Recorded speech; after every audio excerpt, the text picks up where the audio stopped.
All right, today we're gonna bring a new pump.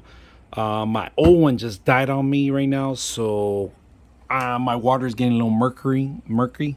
So we're gonna go ahead and do one of these pumps. These are the new pumps that actually don't require any filters. You could just replace the actual sponges and make sure you clean it up once a month at least, right? And it's very easy to clean. We're gonna take a look at it and see what you need to do. So let's go ahead and open it up and see what you get. Take a look at the actual base inside, right? What you need to know. First of all, remove the top. This was packaged, right? You gotta remove the plastic, and then the charcoal bag.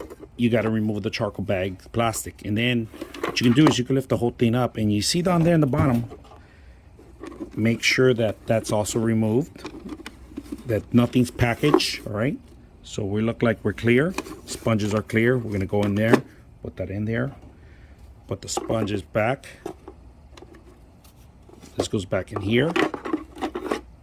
Then this is the cover, and it's gonna stretch out, it's gonna expand, so make sure you got the charcoal bag nice and flat.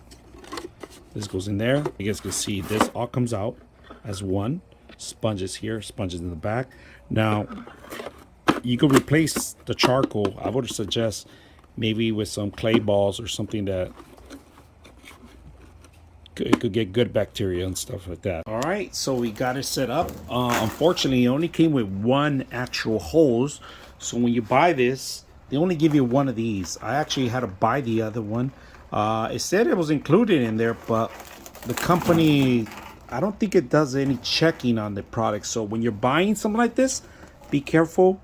Make sure you get the products or just return it. So I am going to return it and get the product back because it needs to have the two holes. Mine's only came with one.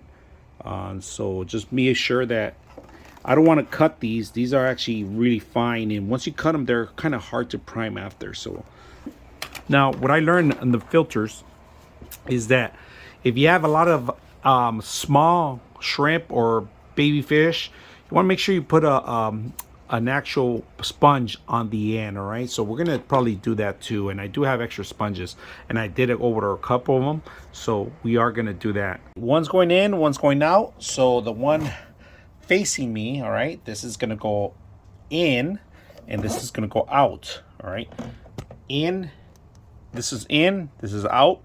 Got to make sure you prime it. Prime the actual pump. And once you prime it, you should be good. So we're going to prime it first. Make sure there's water in here. All right, it took me a while to figure out where the oval ring goes. So just don't make the same mistake I did. Once you pump primer it, all you got to do is put this valve down. Pretty much set up and it's ready to go. I could hear it working to see how this thing's working. Now, I had an issue with it because primary is not that hard. It's just a valve. You open it up, it does it automatically. But these, I'm a little hesitant because I don't think they're holding properly. So I might just tape them up just in case to as a precaution. But right now, they seem like they're working. It is feeding the water out. I can see the water coming out. If you guys can see that, I'm gonna zoom in so you can see. So it is pushing the water out. Look at that leaf right there. See that? It pushed it out. And this one has an intake, a valve intake, and it locks in. So things could come in, but nothing comes back out from that valve. So I like that.